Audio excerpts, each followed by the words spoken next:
se van a hablar de novedades en el tratamiento de la insuficiencia cardíaca. Tengo el honor de moderar esta mesa. Soy Juan Gabriel Martínez, del Hospital de Alicante, y conmigo está la doctora Silvia López, de Complejo Hospitalario Universitario de Granada. Buenas tardes a todos, bienvenidos.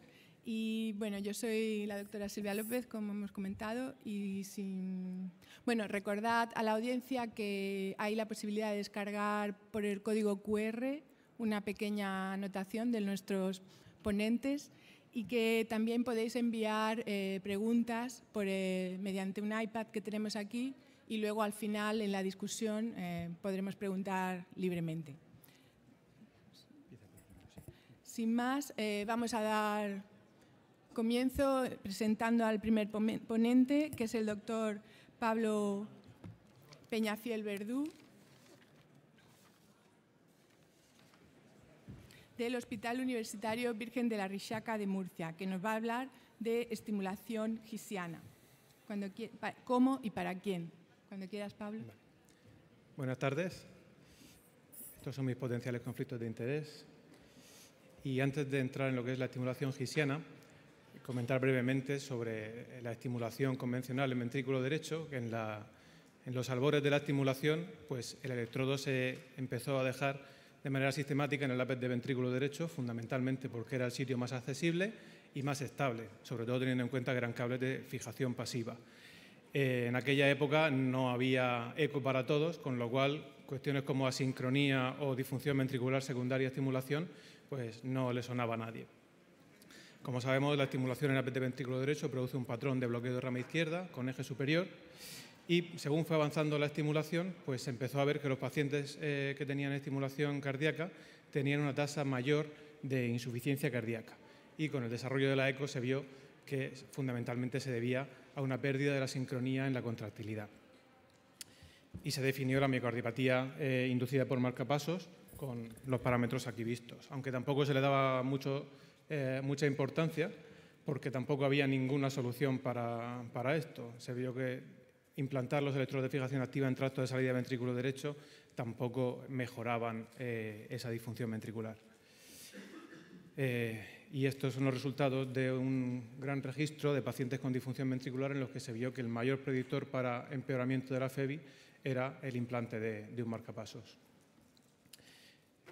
Con la aparición de la estimulación biventricular se vio que la estimulación en el ventrículo izquierdo mejoraba la sincronía y la eléctrica y mecánica, y disminuía la incidencia de insuficiencia cardíaca, mejorando la supervivencia. Como desventajas, pues precisa la estimulación en 2 puntos, con lo cual empeora el consumo de la batería, y técnicamente es más compleja y el coste es superior. Y además, pues no es solucionar el problema del todo. A la izquierda vemos un cronograma de activación con QRS estrecho, en el que vemos que la activación es muy rápida. Sin embargo, cuando aparece un bloqueo de rama izquierda, la activación transeptal es muy lenta, apareciendo zonas de gran retraso a nivel posterolateral. Con la estimulación biventricular corregimos esta activación tardía de la región posterolateral, pero comparando el QRS estrecho con la estimulación biventricular vemos que el problema lo hemos solucionado a medias. No llega a ser una activación tan sincrónica como en el QRS estrecho. Y por ello se describió la técnica de estimulación directa del haz de His. La describió un grupo de Pensilvania, con una técnica que inicialmente era un poco engorrosa, porque tenían que meter un catéter, un par de catéteres por femoral para localizar bien dónde estaba el haz de His, y luego por subclavia metían un catéter de estos con la hélice cubierta de manitol, que se disolvía al meterlo en el torrente sanguíneo, y lo anclaban donde encontraban señal de His. Como vemos aquí, se ve el gisiograma, y al estimular tenemos un intervalo entre la espiga y el QRS que es equivalente al intervalo HV, y el QRS es idéntico al basal, lo que nos dice que estamos capturando el haz de His. Esa captura puede tener lugar de 2 formas: una captura pura del haz de His, en el que tendremos, como he dicho, un QRS igual al basal y un intervalo isoeléctrico entre la espiga y el QRS, o bien cuando capturamos tanto el His como el miocardio que hay alrededor, tendremos una pequeña onda delta correspondiente al miocardio excitado desde el electrodo. Parece un electro como si fuera una vía accesoria paragisiana. El que tengamos un tipo de captura u otro depende tanto del voltaje de salida, porque los umbrales de ambas estructuras no son idénticos, como de la anatomía de los pacientes. Se ha descrito que hay distintos patrones anatómicos de las de His. El artículo que hay aquí abajo lo recomiendo su lectura para quien quiera empezar a hacer esto, porque hay 3 patrones anatómicos distintos y hay haces de His que prácticamente no van recubiertos de tejido conectivo, como sí que va el de la imagen. Lo vemos rodeado, el haz de His, que es eso de ahí, está rodeado de verde, que es tejido conectivo. En este caso, si ponemos el electrodo por aquí, podríamos estimular el haz de His sin tener captura miocárdica. Pero hasta 1/3 de los pacientes tienen el haz de His rodeado de fibras miocárdicas y es imposible conseguir la captura pura del haz de His. Nosotros utilizamos una técnica bastante más simplificada que la descrita inicialmente. Utilizamos un material específico de Medtronic, que es un canulador similar a los que se usan para el seno coronario, más finito, para dar cabida a un electrodo muy fino con la hélice. La hélice no es retraíble, la hélice es fija y hay que atornillarla dándole vueltas a todo el electrodo. Hace falta también unos cables especiales de analizador que tienen una derivación al polígrafo para poder ver el gisiograma en el polígrafo. Hemos intentado verlo en la señal del analizador, pero los filtros del analizador se llevan por delante el gisiograma en la mayoría de los casos, con lo cual es recomendable hacerlo con un polígrafo. Se usa la cuchilla ajustable y generalmente es recomendable usar un introductor de 9 French para dejar una guía auxiliar para que en el caso de que tengamos una dislocación al pelar poder continuar con el procedimiento sin problemas. Tenía un vídeo, pero son 5 minutos y no me da tiempo a ponerlo entero. Aquí vemos el material, el canulador que he comentado, que tiene una doble curva. Aquí no se aprecia bien, pero tiene una curva tridimensional que nos permite orientarnos hacia las de His. El cocodrilo que tiene la derivación para el polígrafo y el cable que tiene la hélice o sea, la hélice fija, no es retraíble. Existe otra técnica que es simplemente con un electrodo convencional realizar modificaciones de la curva del estilete, modificaciones manuales para conseguir llevar la punta del electrodo a las de His. Esta es la localización del electrodo en oblicua derecha y oblicua izquierda. Si no lo conocemos y lo vemos en una placa, pues nos puede parecer una localización bastante atípica. Las 2 técnicas que he comentado pues, tienen sus ventajas y desventajas. La técnica que usamos nosotros es un material dedicado, con lo cual la curva va casi siempre al sitio. Probablemente requiera menos curva de aprendizaje y el problema es que el electrodo no tiene luz interna, con lo cual para extracciones puede ser problemático. La otra técnica permite más variedad de electrodos, cualquier electrodo que permita meter dentro un estilete, se adapta a más anatomías y no precisa pelado de vaina. No creo que una técnica sea superior a otra, quizá cada uno con la que más cómodo se sienta. Yo no implanto dispositivos convencionales, pero sí implanto TRC, con lo cual pues, la técnica del canulador a mí me resulta más sencilla que el modificar los estiletes. Pero Rafa Barba, que fue el pionero de la estimulación hisiana aquí en España, utilizaba la modificación del estilete y la verdad es que lo hacía rapidísimo y sin ningún problema. ¿Qué resultados hay descritos? Bueno, la estimulación de las de His es una técnica de moda, como vemos en el número de publicaciones que aparecen en PubMed en los últimos años. El grupo que describió la técnica originalmente, a los 4 años publicó una comparativa entre pacientes con estimulación hisiana y convencional, viendo que los parámetros en la prueba de esfuerzo eran mejores en los pacientes con estimulación hisiana. Un equipo italiano hizo un diseño cruzado entre DDD convencional y DDD en haz de His y vio, bueno, fundamentalmente la diferencia a largo plazo era la fracción de eyección, que era mayor en los pacientes con estimulación del haz de His. Este grupo de Illinois y de Pensilvania, que ahora mismo es el que más está publicando en estimulación de His, ha hecho incluso un diseño. No es aleatorizado porque son 2 centros, uno de ellos hace estimulación de His y otro convencional, pero a todos los pacientes, no solo a los pacientes con QRS estrecho. En todos los pacientes intentan estimulación de las de His y, como vemos, en un 80% consiguen estimularlo. Y, bueno, han hecho un análisis de no inferioridad que les ha salido positivo respecto a outcomes de insuficiencia cardíaca. Y además, este otro grupo ha demostrado que se puede hacer estimulación de las de His con posterior ablación del nodo AV sin complicaciones. Sí que describen un aumento del umbral que pasa de ser de 1 voltio a 1,6, pero sin necesidad de implantar nuevos cables ni ninguna otra técnica.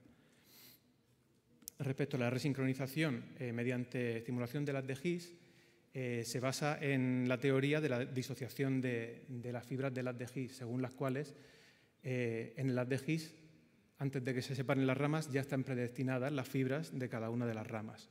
Y en el caso de que el bloqueo de rama izquierda sea proximal a nivel de las de His, nosotros podríamos estimular la rama izquierda distal a la zona de bloqueo y revertir así el bloqueo AV, como vemos en este ejemplo, en el que estimulando 1,5 voltios tenemos QRS estrecho y, sin embargo, al perder la captura de la rama izquierda distal, volvemos a tener QRS ancho. Hay varias publicaciones ya al respecto, con una tasa de éxito bastante elevada, y me gustaría resaltar el papel del paper del doctor Barba, que fue el pionero en esto a nivel mundial. Es la primera publicación que hay con bastante número de pacientes. Lo hizo en pacientes en los que había fracasado el implante de electrodo en el seno coronario. Y en 16 pacientes, a 9 de ellos conseguía, estimulando las de His, un QRS estrecho estimulado. Con umbrales, eso es cierto, en torno a 3,5 voltios. Pero bueno, teniendo en cuenta que la opción siguiente era una toracotomía para un electrodo epicárdico, el resultado es muy bueno. Y respecto a resultados, este es el paper más importante al respecto, en el que hicieron un diseño un poco complicado, utilizando un conector ENI programable subcutáneo para hacer un diseño cruzado a resincronización normal o resincronización haciendo DDD y estimulación en de His. Y lo que ve tanto en parámetros de eco como en parámetros funcionales es que la estimulación en de His con QRS estrecho es comparable en todos esos endpoints a la TRC convencional. Y de hecho, aunque no hay diferencias significativas, pero en todos los apartados es mejor la de His que la biventricular común. Las ventajas que tiene la resincronización mediante estimulación de las de His es que estimulamos un solo punto con el ahorro energético que conlleva. Se puede utilizar un generador convencional DDD con el ahorro económico que lleva. La estimulación es claramente más fisiológica. No se utiliza contraste para el implante y además, en caso de que el paciente no sea respondedor, desde el punto de vista eléctrico ya no tenemos nada mejor que ofrecerle que el QRS estrecho, con lo cual no vamos a seguir insistiendo en multipunto ni cosas así. Las desventajas es que el umbral de ese electrodo es mayor que un electrodo convencional, que los pacientes con bloqueo de rama izquierda distal no vamos a poder resincronizarlos y que precisa cierto entrenamiento electrofisiológico para detectar bien la señal del His. Estos son nuestros resultados, que son más convencionales que Bernevar en Murcia. Nosotros, inicialmente, nuestra serie inicial de pacientes, que es en la que tenemos seguimiento a largo plazo, solamente lo indicábamos en caso de QRS basal menor de 120 milisegundos, ya fuera bloqueo AV, disfunción sinusal o en fibrilación auricular rápida para ablación del nodo. Y en los bloqueos AV paroxísticos no lo ponemos porque no sabemos a qué nivel se bloquea cuando se bloquea, entonces no nos gusta ponerlo. Tenemos 50 pacientes con seguimiento mayor de un año, 27 de ellos bicamerales con estos parámetros basales. Estas son las indicaciones.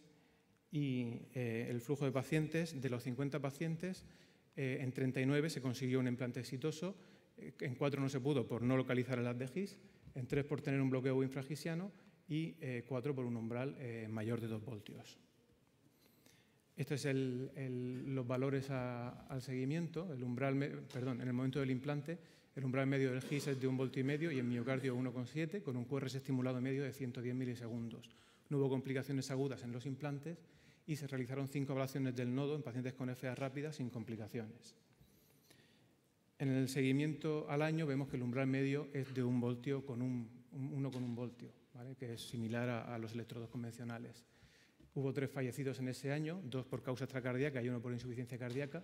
No hubo ninguna dislocación del electrodo y hubo 2 complicaciones. Uno de los electrodos sí que el umbral subió por encima de 3 voltios y hubo que ponerle un convencional y hubo que plantar un sistema por decúbito.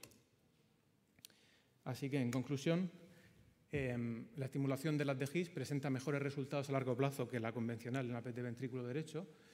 Se debería considerar primera opción, sobre todo en pacientes con QRS estrecho. Tiene un fácil aprendizaje para implantadores con experiencia en TRC y en electrofisiología y además es una alternativa a la TRC convencional y debería valorarse de entrada en todos los pacientes en los que no se consiga implantar un electrodo de ventrículo izquierdo. Y para quien quiera ver la técnica, pues en Murcia estaremos encantados de recibir a quien le interese.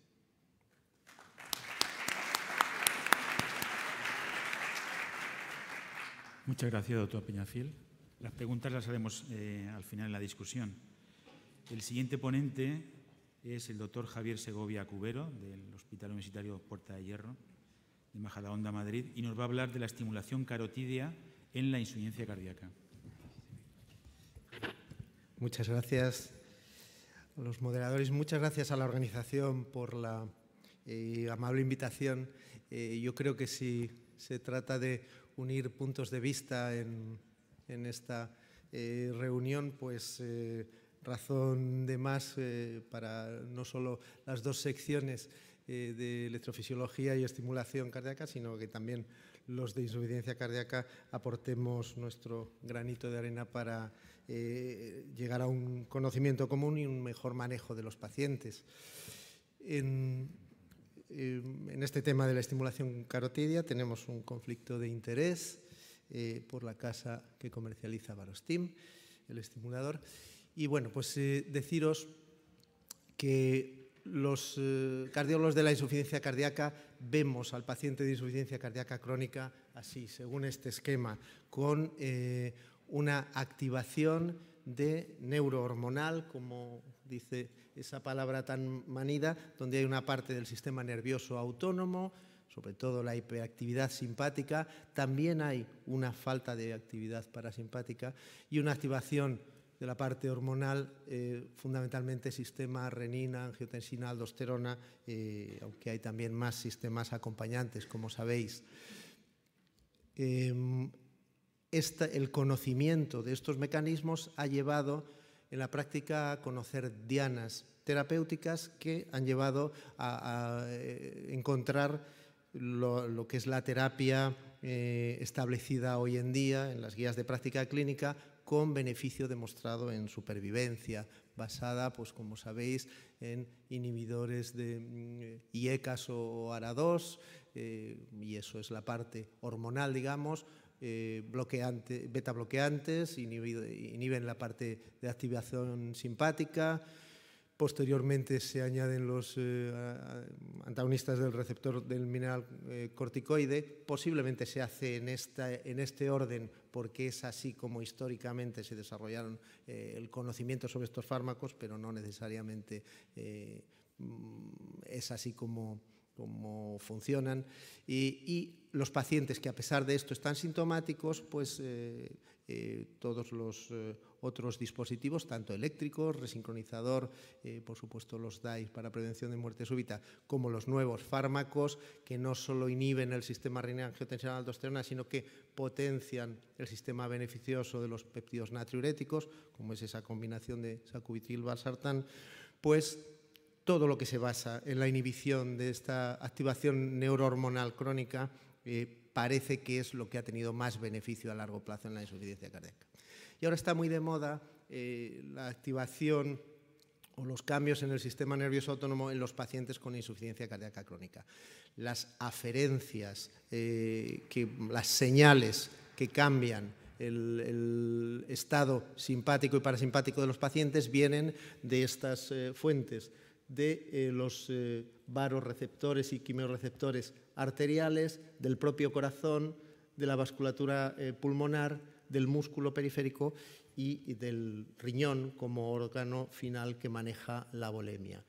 De todas esas aferencias llegan vía simpática y parasimpática a los núcleos centrales del cerebro y las vías eferentes son fundamentalmente la simpática, que es la que está más activada, y mucho más debilitada la parasimpática sobre el corazón, y luego la activación sobre el simpático renal y el vascular periférico. Resultado final de todas estas medidas, pues, una retención de agua y sodio y una vasoconstricción, cosas que desde el punto de vista de la evolución se han diseñado para que el organismo no pierda volumen los avatares de la vida de los individuos, pero que precisamente a un corazón debilitado pues es lo que peor le puede sentar, que le aumentemos la carga de trabajo y la resistencia con la que tiene que trabajar. Entonces, para contrarrestar esta situación de desequilibrio del sistema autónomo, históricamente se han desarrollado varios sistemas. Ya sabéis que ha habido estimulación vagal, que no es el motivo de esta charla, pero todo esto es terapia de la última década. La estimulación vagal tuvo unos inicios prometedores en los objetivos blandos de mejora de síntomas, calidad de vida, distancia de caminar del 3 de 6 minutos, demostró mejoría. Cuando se hizo un ensayo más ambicioso, tipo Néctar, que probablemente conozcáis y hayáis participado algunos, pues ya con 100 pacientes se vio que el efecto sobre el remodelado ventricular que se esperaba no se obtuvo, no hubo mejoría, aunque sí que había mejoría en cuanto a síntomas y calidad de vida. Y finalmente el estudio Innovate Heart Failure, con 700 pacientes aleatorizados a estimulación vagal frente a no estimular, pues mostró ausencia de beneficios en mortalidad, ingresos, eventos importantes. De forma que eso ha hecho que la parte vagal se abandone un poco. Y es ahora cuando la estimulación de vasoreceptores carotídeos está pues empezando a abrirse paso en la clínica. La historia viene más bien derivada del tratamiento de pacientes con hipertensión arterial refractaria. Y estos eran los primeros ensayos, como veis tampoco son tan antiguos, son de 2009, 2011, en los que se observó que con este estimulador tan engorroso, que tiene este aspecto como de guante, con 3 electrodos internos y esa especie de dedos que envolvían, que el cirujano tenía que hacer que envolvieran la bifurcación carotídea con una disección amplia del cuello, pues se conseguía estimular el seno carotídeo y, por lo tanto, inhibir el sistema simpático a través de esa acción. Para el tratamiento de pacientes con hipertensión arterial refractaria, aquellos que tenían tensiones altas a pesar de tratamiento con, según los estudios, entre 3 y 5 fármacos, pues demostró un efecto tan potente como este de aquí. Este es el estudio principal, el estudio pivotal REOS. Bueno, pues el diseño es curioso, se le implanta el electrodo alrededor de la carótida, un mes de tiempo de espera sin activarlo y luego a la mitad de los, porque fue una aleatorización 2-1, a 2 de cada 3 pacientes se le activa desde el principio la terapia y a un tercio se les deja la terapia desactivada durante 6 meses, para luego ya permitir que los 2 grupos supuestamente se beneficien de la técnica. ¿Qué es lo que ocurrió? Pues a los 6 meses la presión arterial había descendido claramente más, es la gráfica de la derecha, había descendido claramente más en los pacientes tratados con el tratamiento activo frente a los que no se había activado el dispositivo, y al año, una vez ya llevaban al menos 6 meses todos los pacientes tratados, el beneficio era marcado en los 2 grupos. Esta gráfica lo que muestra son los pacientes en los que se había conseguido el control de la tensión arterial, porcentaje mayor en los tratados, en el grupo activo. Con una tasa de eventos adversos, con este dispositivo que os digo que requería una disección amplia del cuello, no pequeña, en torno a un 32% de pacientes tenían efectos adversos no muy graves, la mayor parte eran locales, transitorios, pero bueno, afectación de nervios y de estructuras del cuello. Importante fue la publicación este año pasado, muy reciente, de la durabilidad de ese efecto beneficioso. Fijaos, a largo plazo, esta es la presión arterial sistólica de pacientes con hipertensión refractaria, cae más de 30 milímetros de mercurio, esto no lo hace ningún fármaco. la diastólica cae en torno a 15 milímetros de mercurio y el efecto se mantiene en los 6 años de seguimiento de los que hay registro hasta ahora, con igual beneficio en todos los subgrupos en los que se estudió. Bueno, pues con este efecto tan beneficioso y tan interesante en la hipertensión refractaria es con lo que se sentaron las bases para pensar si en la insuficiencia cardíaca se podría inhibir el simpático y beneficiar a los pacientes. Para ello fue necesario que se desarrollara una tecnología ya de segunda generación con electrodos de tamaño mucho más pequeños y generadores también pues muy similares a un marcapasos de los actuales y bueno, pues hubo unas experiencias iniciales de factibilidad en unos pacientes en los que se implantaron en la bifurcación carotidia con relativa facilidad por parte de cirujanos vasculares, que son los que hacen esto, y se observó que no había incompatibilidad o interferencias con el funcionamiento de desfibriladores y resincronizadores, que era uno de los problemas que se pensaba que podría haber con la estimulación. Primera experiencia publicada por Gronda de Milán, que es como el pionero, 11 pacientes en los que se vio que en un seguimiento de 6 meses había una mejoría muy clara, tanto en clase funcional como en calidad de vida, como aumento de distancia caminada en el test de 6 minutos. Objetivos blandos de los que lógicamente uno tiene que plantearse cuando se trata de un grupo pequeño y una experiencia inicial. Posteriormente, la publicación más importante hasta la fecha con esta terapia es el estudio Hope for Heart Failure, 146 pacientes, un tamaño modesto, en el que se aleatorizaron los pacientes uno a uno a recibir, son pacientes estándar de insuficiencia cardíaca bastante sintomática a pesar de tratamiento médico óptimo, baja fracción de eyección, y eso sí, había que hacerles un Doppler carotidio y ver que no hubiera enfermedad aterosclerótica importante que impidiera el implante del dispositivo. La población basal pues, es muy estándar de los pacientes de disfunción sistólica que manejamos en servicios de cardiología, 65 años de media aproximadamente, caminaban en torno a 300 metros en el test de 6 minutos, lo cual es una clase 3, están bastante limitados, BNPs altos, fracciones de eyección 24%, bien tratados en cuanto a fármacos y también en cuanto a dispositivos, casi todos tenían DAIs. Se observó que el brazo que en la aleatorización le había tocado tratamiento activo, aquí es un estudio en el que no había sham, no había procedimiento simulado, en los que no recibían terapia activa, pues no había dispositivo y por lo tanto no es un estudio con las ventajas del ciego. Pero había una clara mejoría en cuanto a síntomas, calidad de vida. Caminaban 60 metros casi más en el test de 6 minutos, lo cual es bastante notable. A partir de 40 metros se considera significativa el beneficio.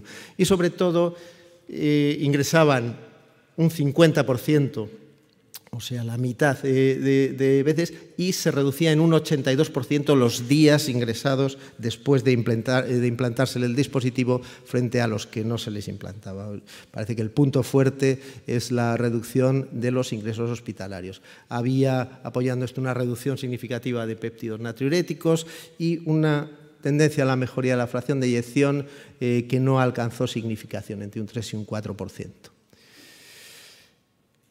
Desde el punto de vista de seguridad, al ser un electrodo pequeño de segunda generación, era bastante seguro. Hubo en los 147 pacientes 2 hematomas cervicales que se resolvieron simplemente esperando en una semana. Ningún otro evento adverso significativo. Se parece bastante al implante de alguno de los dispositivos que vosotros hacéis, marcapasos, etc. Es curioso que hay que hacer una titulación, lo mismo que a los fármacos. Durante 15 días después del implante no se estimula y una vez pasada la fase inflamatoria se va aumentando la estimulación cada 15 días, doblando intensidad o anchura de impulso. Y algo que se temía en estos pacientes de insuficiencia cardíaca que suelen tener tensiones arteriales muy bajas, pues no ocurría y es que los pacientes no se hipotensaban. De hecho, con el paso de los meses, al 6º mes, la presión sistólica mejoraba un poco. Teóricamente parece que porque al disminuir las resistencias periféricas por inhibición simpática, pues mejoraba un poquito el gasto. La presión del pulso, que es la gráfica de la derecha, mejoraba a los 6 meses. Se hicieron luego subestudios que se publicaron posteriormente para ver si los pacientes resincronizados iban mejor o peor. Parece que tenían un beneficio en la misma tendencia, pero algo menor, que no alcanzaba significación.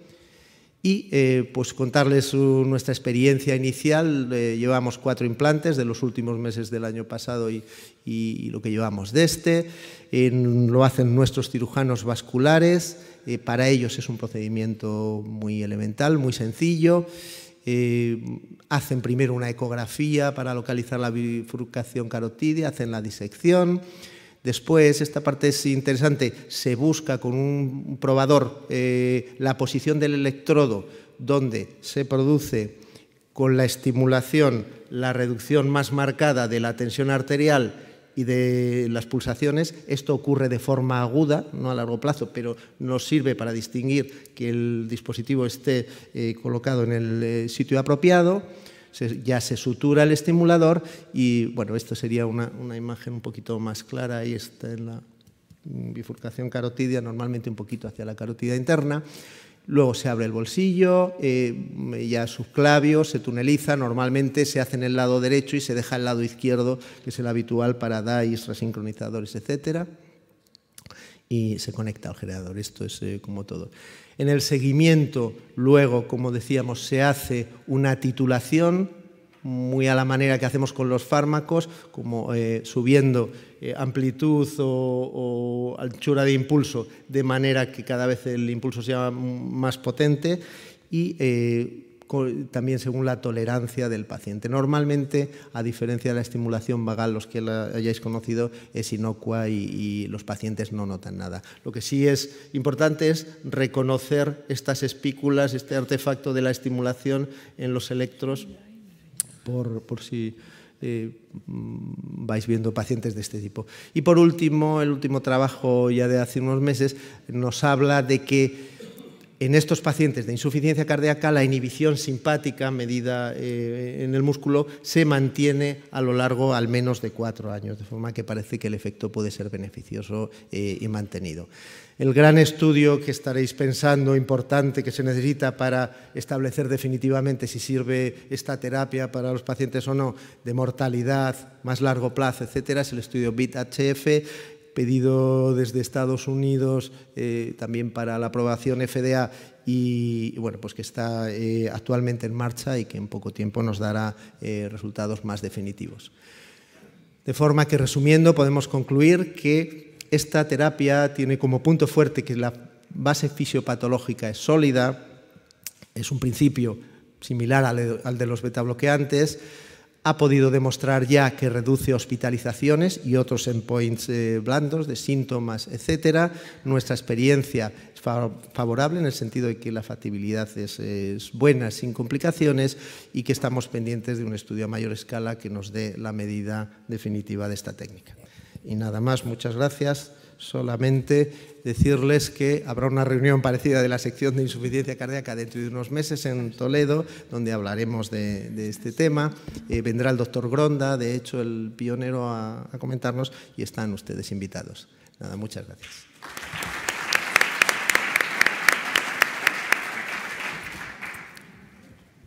Muchas gracias por la estupenda charla, doctor Javier.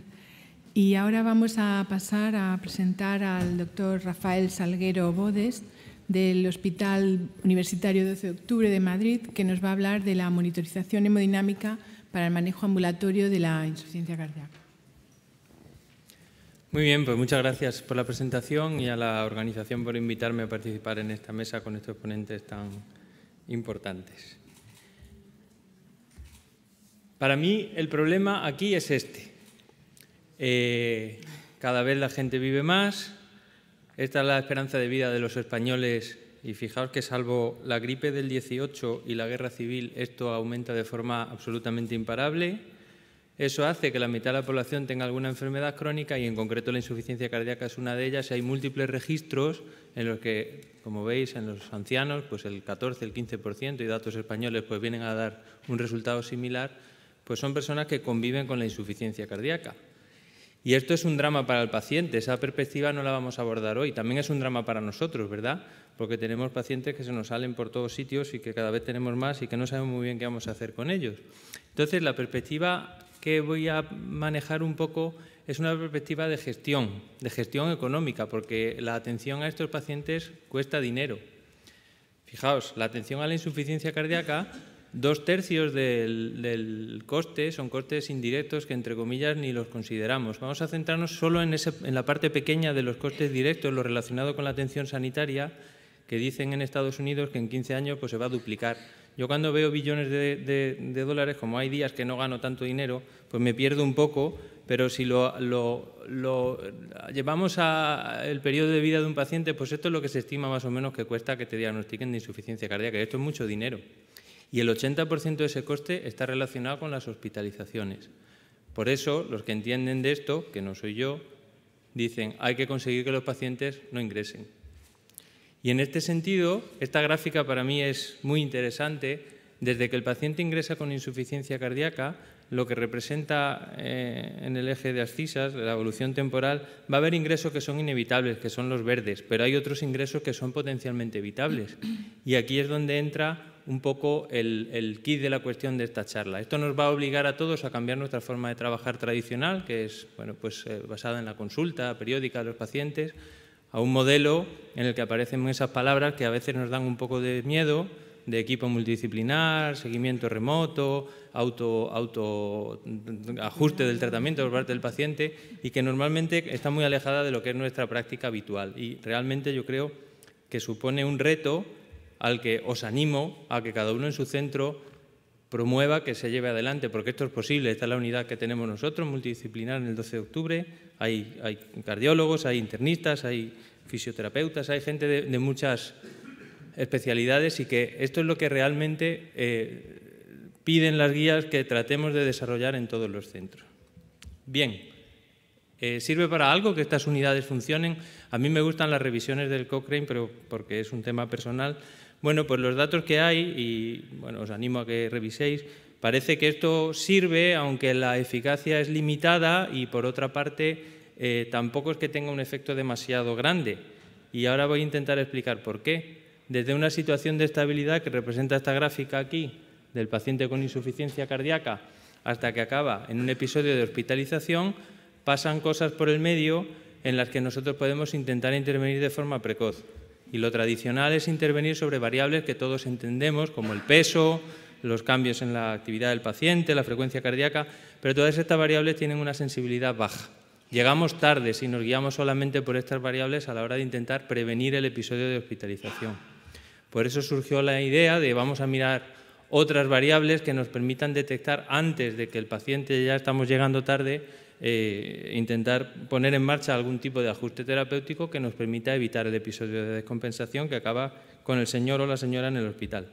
Y para eso pues aparecen los electrofisiólogos, porque ya que estamos hartos de poner hierro a los pacientes por dentro, pues vamos a intentar aprovechar, ya que lleva un dispositivo, para sacar información. Y esto de la impedancia torácica, que a todos conocéis, fue uno de los primeros intentos de sacarle beneficio, y la realidad es que no hemos conseguido demostrar que sea suficiente a la hora de prevenir endpoints importantes, como decía antes el ponente anterior, de disminuir la tasa de hospitalización o muerte de los pacientes. Incluso aumenta muchas veces la cantidad de consultas que hace el paciente, pues porque cada vez que hay una alarma, pues como todos sabéis, mucha gente lo que hace es que las apaga y así no lo vemos y no tenemos problema.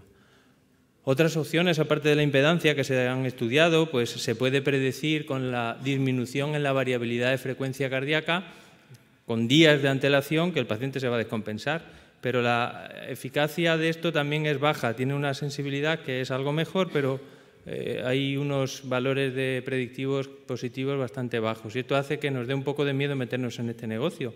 Tanto es así que hace no tantos años, fijaos en el 13, un editorial de Europace, lo que se decía es que probablemente todos estos parámetros por sí solos no sean capaces de detectar, más allá de que el paciente es un paciente de riesgo, pero no sean capaces de anticipar que va a sufrir una hospitalización. Y por eso todas las compañías se han lanzado en plancha a intentar buscar alternativas y cada una pues está trabajando la suya.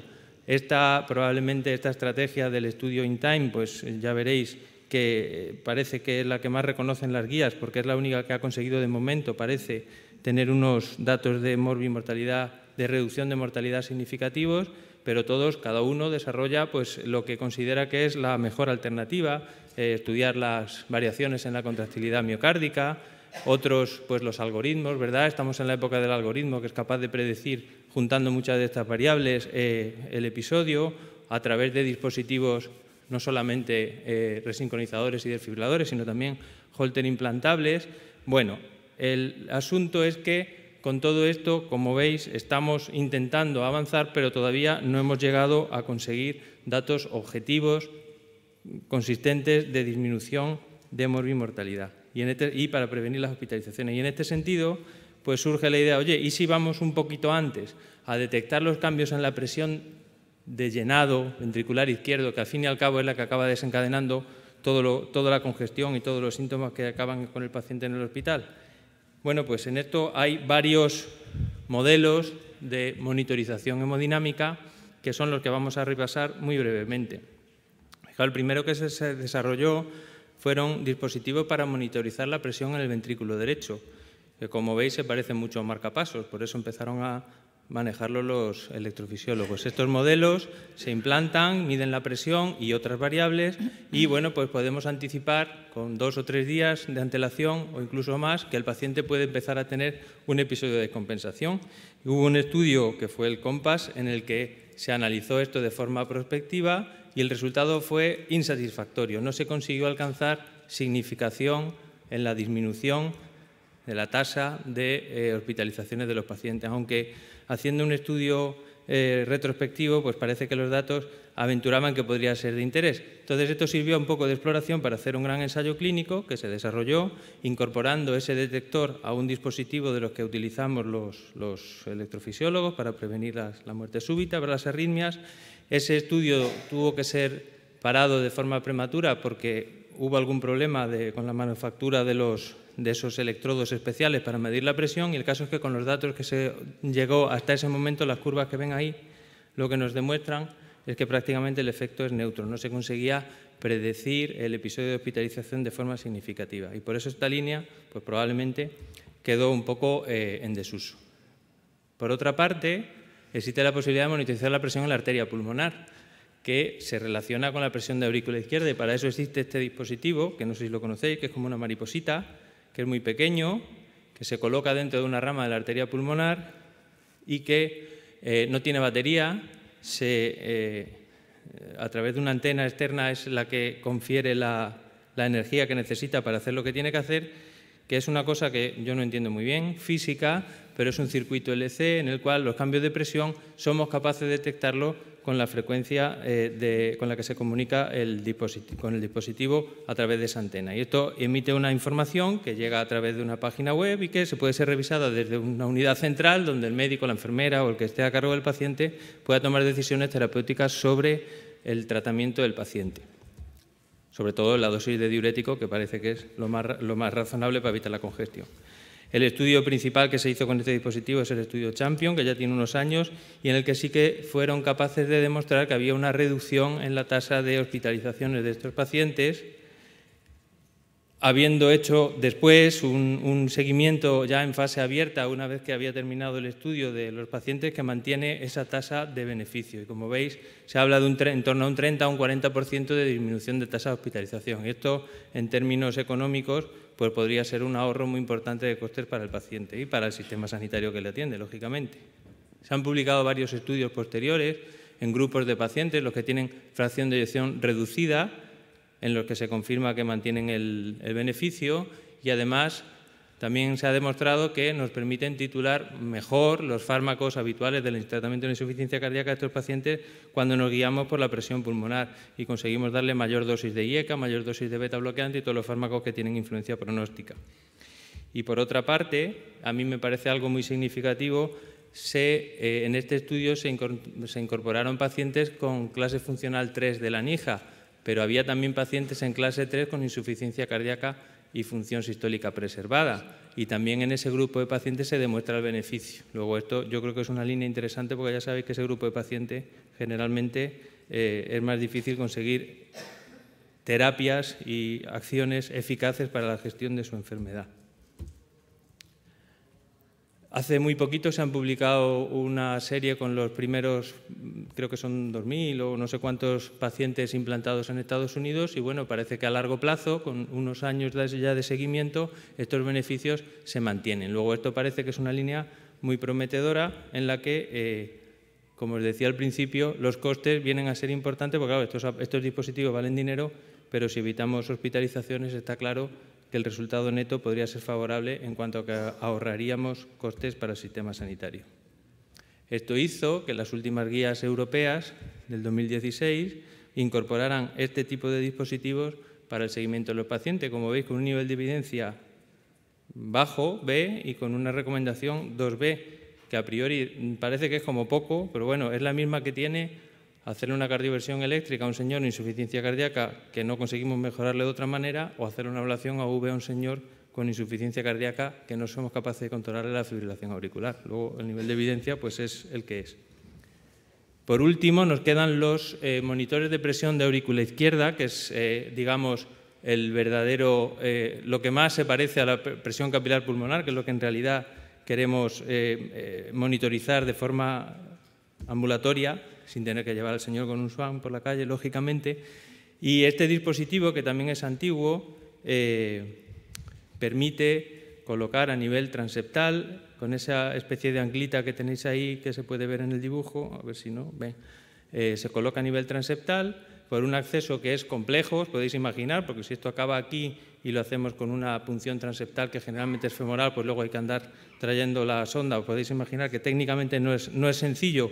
Esto no significa que no se pueda hacer y se comunica pues, con un dispositivo parecido a un teléfono o una tablet en el que se pueden monitorizar los datos de presión de aurícula izquierda. El estudio primero que se realizó con este dispositivo pues, dio unos datos prometedores durante una fase inicial en la que los pacientes tenían el dispositivo y no se utilizaba, pues las tasas de hospitalizaciones fueron mucho más altas que una vez que se empezó a guiar en función de los datos de la presión auricular izquierda el tratamiento del paciente y una vez más, interesante, en estos pacientes nos permiten aumentar o titular mejor las dosis de fármacos de los que tenemos que utilizar a dosis máxima en la insuficiencia cardíaca. Esto llevó a diseñar un estudio más grande, que es el estudio LAPTOP, que es el que en principio nos dará la respuesta de si esto sirve o no, estudio que se paró de forma prematura y que modificaron los criterios de la determinación de beneficio a mitad del estudio y se paró de forma prematura y no puedo daros datos porque no está publicado. Lo que sí que sé es que se presentó hace 2 años, creo que fue en Orlando, en un congreso de insuficiencia cardíaca. Se paró de forma prematura porque la tasa de eventos relacionados con la manipulación y la colocación del dispositivo pues fue algo más alta de lo que se esperaba. Entonces, se han analizado los datos de los pacientes a los que ya se le había implantado como 1 año después del implante y los datos son aparentemente positivos, con una disminución de la tasa de ingreso también de un 30 a un 40%, pero ya os digo con la limitación que os he explicado y cuando esté la publicación disponible pues nos enteraremos de todos los detalles.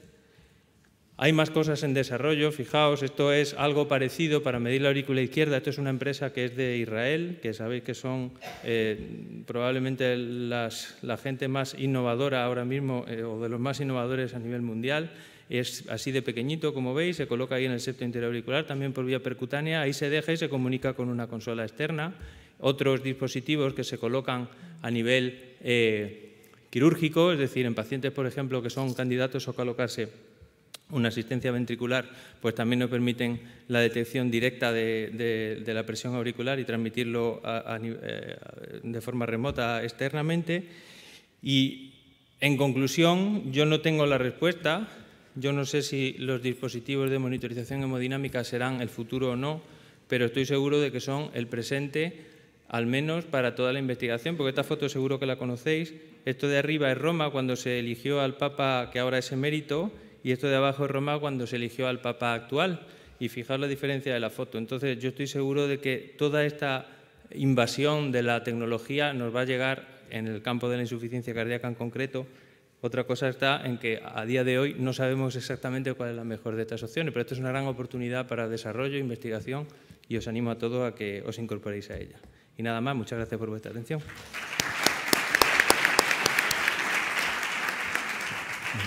Muchas gracias, doctor Salguero. Y ya la última ponencia de la tarde es a cargo del doctor Fernando Arribas, del Hospital Universitario 12 de Octubre de Madrid, que nos va a hablar de la modulación de la contractilidad cardíaca en pacientes con insuficiencia cardíaca y QRS estrecho. Buenas tardes, muchísimas gracias. Y cómo no agradecer a la organización que me haya invitado, aunque es un agradecimiento limitado, porque yo me he dedicado siempre a la ritmología, a la electrofisiología, y la primera pregunta que se harán los que me conocen es ¿qué hago yo hablando de insuficiencia cardíaca? Rafa nos ha dado un poco la pista hace unos minutos, porque entre el tratamiento de la insuficiencia cardíaca y los pacientes, antes solamente se interponían pastillas o vías intravenosas, y ahora nos interponemos los implantadores.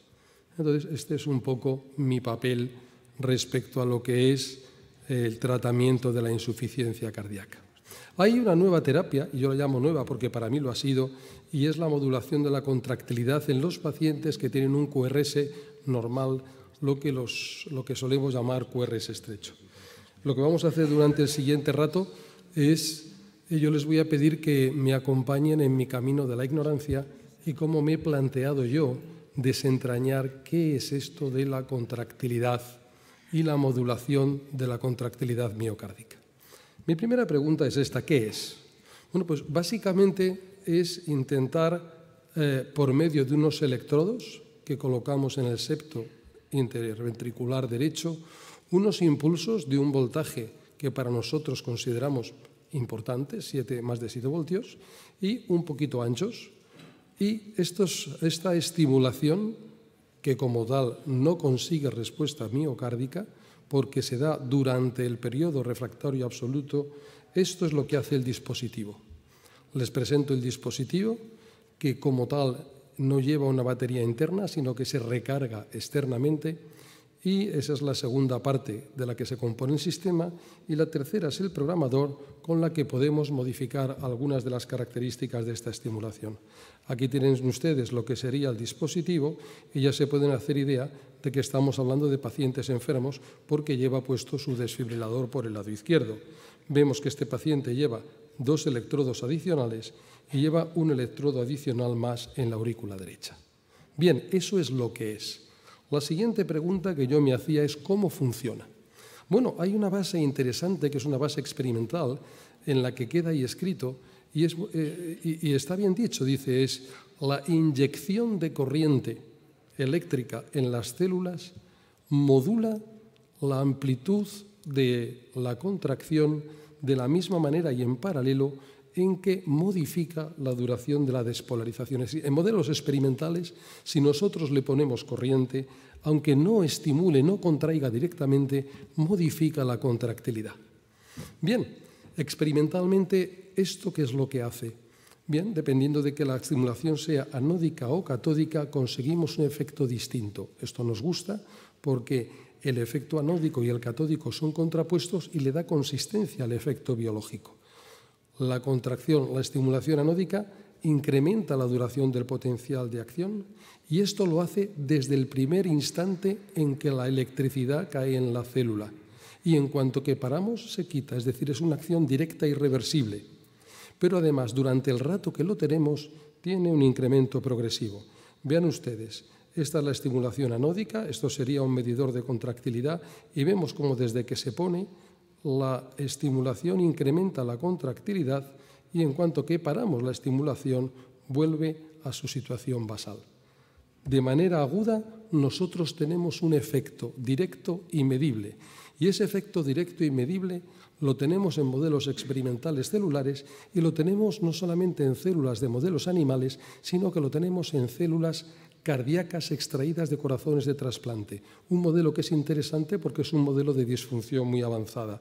Vean ustedes que lo que hace esa estimulación es aumentar el calcio disponible intracelular a través de los canales clásicos, canales tipo L, y esto se ve en el modelo experimental porque el verapamil lo bloquea.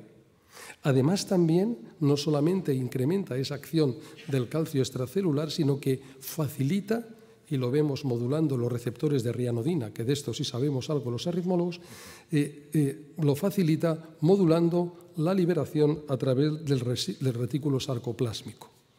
Vemos además que no depende de la acción de los receptores beta, aunque el estímulo beta aumenta la contractilidad y el bloqueo beta la reduce, el efecto de la estimulación permanece a pesar de que demos un beta bloqueante.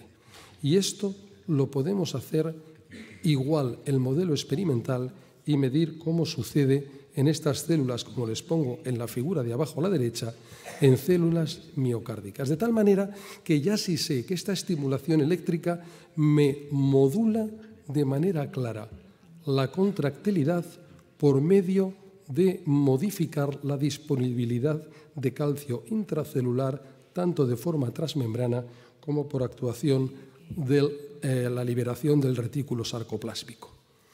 Bien, esto es interesante, pero yo recuerdo de cuando estudiaba insuficiencia cardíaca que todo esto de los aumentos del inotropismo me preocupa, porque aumenta el consumo miocárdico y yo recuerdo aquello de la milrinona y otros derivados que sonaban muy bien pero mataban a nuestros pacientes.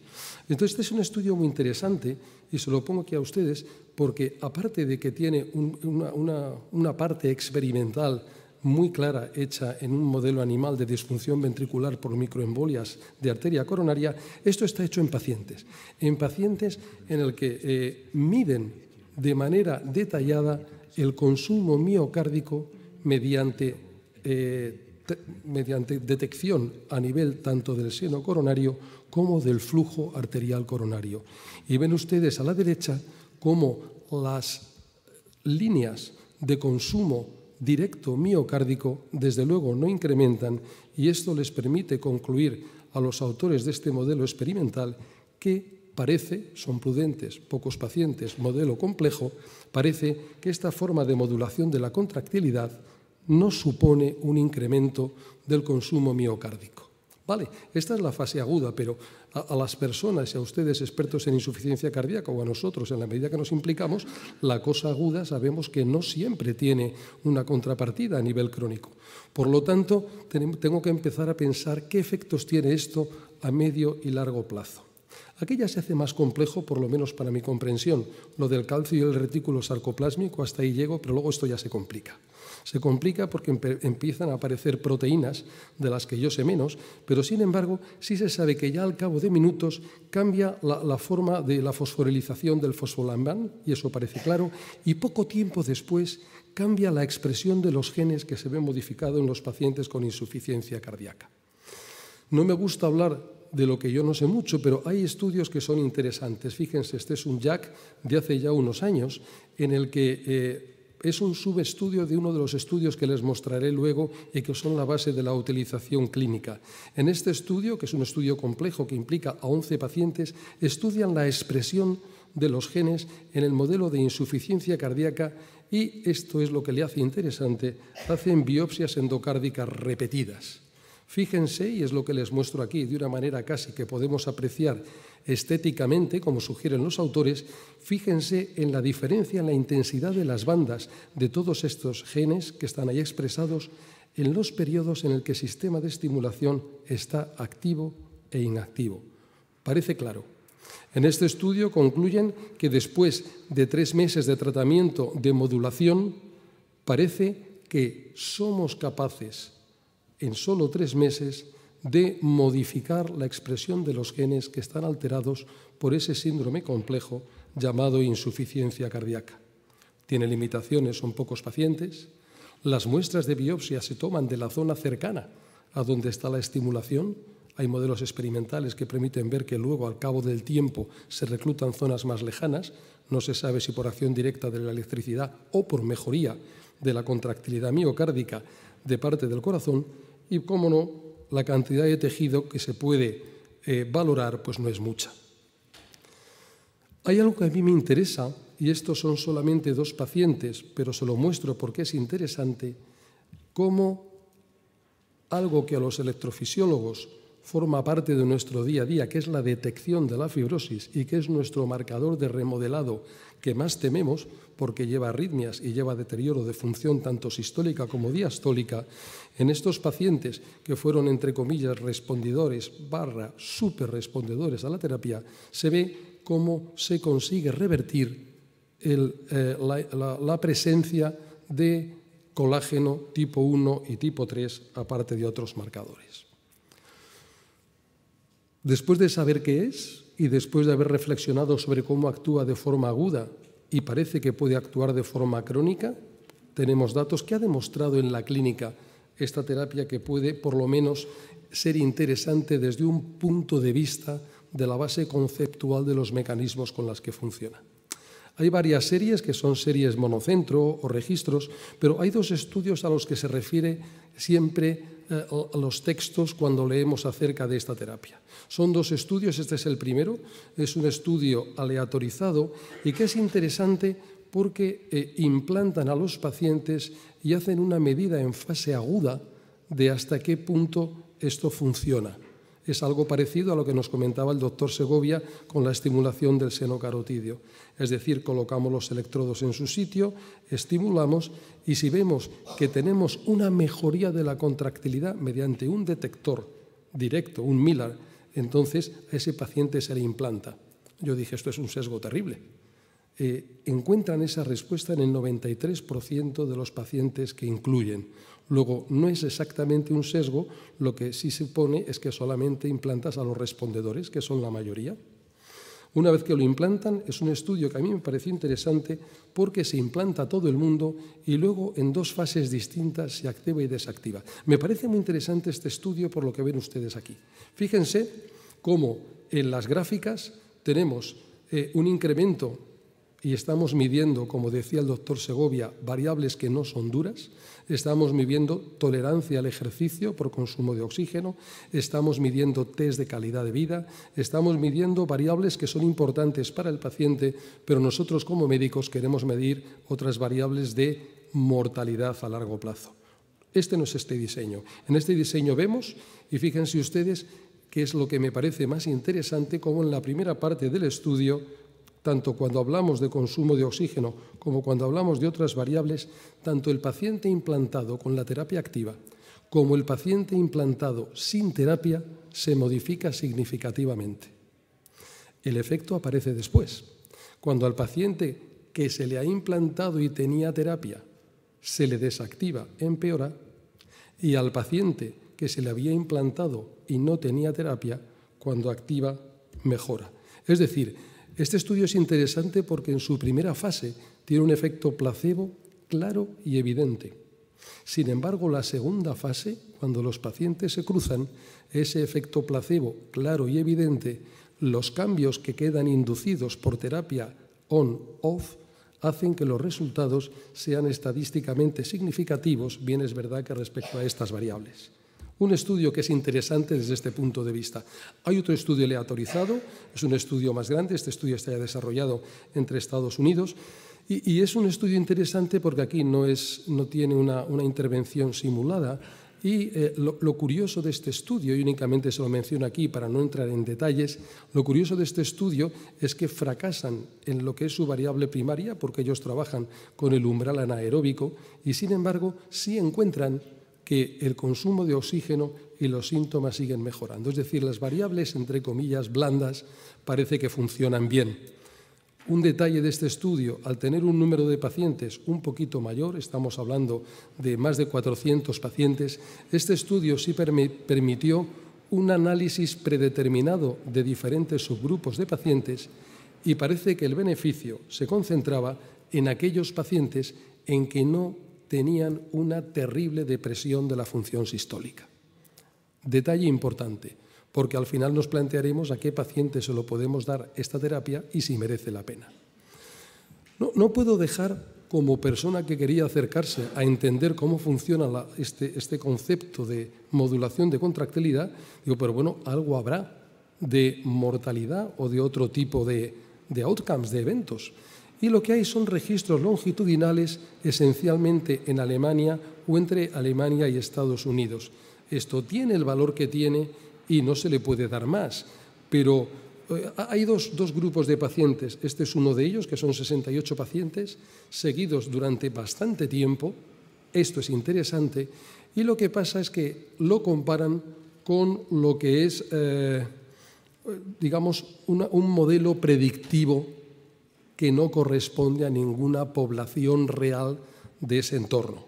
Entonces, si lo comparan contra ese modelo predictivo, pues parece que la mortalidad es menor. Ahí queda.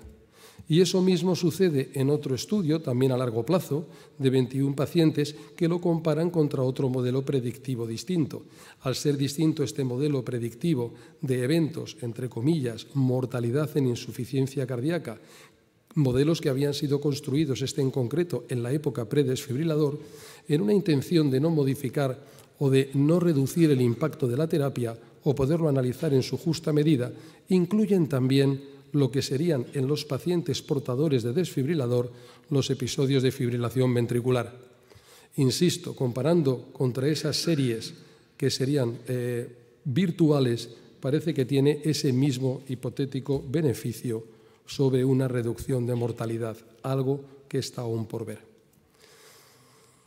Con este conocimiento un poco más detallado de qué es esto, cómo funciona, qué efectos tiene y los datos que hay publicados, me pregunto yo cuál es el lugar de esta terapia para mis pacientes. Tomo la opinión de un grupo de trabajo de la Sociedad Europea de Cardiología, en concreto del grupo de arritmias, en el que, haciendo un resumen analítico, inclusive hay algunos metaanálisis antiguos de esta terapia, de metaanálisis de ensayos muy pequeños, luego un metaanálisis de series muy pequeñas da de sí lo que da de sí, ¿verdad? Entonces sí concluye el doctor Cook que el resultado de los ensayos que hay permite concluir con claridad que reduce, que mejora la tolerancia al esfuerzo medido por el consumo de oxígeno pico. También permite medirlo en el test de los 6 minutos y parece que claramente mejora ese otro endpoint blando como sería la calidad de vida. Este es el lugar que encuentra ese grupo de expertos. Y el lugar también está más o menos dicho en las guías que ya se han mencionado de insuficiencia cardíaca del año 2016, en el que, refiriéndose a estos dos estudios aleatorizados que hemos mencionado, bien es verdad que no es con muchísimos pacientes, refiriéndose a esos dos estudios, permiten aceptar que esta terapia puede tener lugar en un grupo de pacientes. Y esta es mi reflexión y me gustaría que luego lo pudiéramos discutir, porque los que trabajamos con resincronización y somos unos tremendos defensores de esta terapia, porque nos gusta y porque funciona, te llevas la sorpresa cuando analizas las series de insuficiencia cardíaca que a lo mejor pacientes con QRS ancho que después de optimizar el tratamiento deban recibir un dispositivo, pues a lo mejor son el 30%. Se nos queda fuera un 60 y tanto, 70% de pacientes que no tienen un QRS ancho. De esta manera, yo creo que sí tiene sentido el pensar en esta terapia en nuestros pacientes, tanto sentido que un electrofisiólogo, arritmólogo y ahora implicado en la gestión se lo plantea, y creo que tiene sentido para, por lo menos, darle una oportunidad en nuestros pacientes en lo que esperamos que salgan a la luz aquellos estudios que están ahora en marcha para conseguir la aprobación en la FDA y que al parecer son inminentes. Desde el 12 de octubre les agradezco su atención durante estos minutos. Muchas gracias.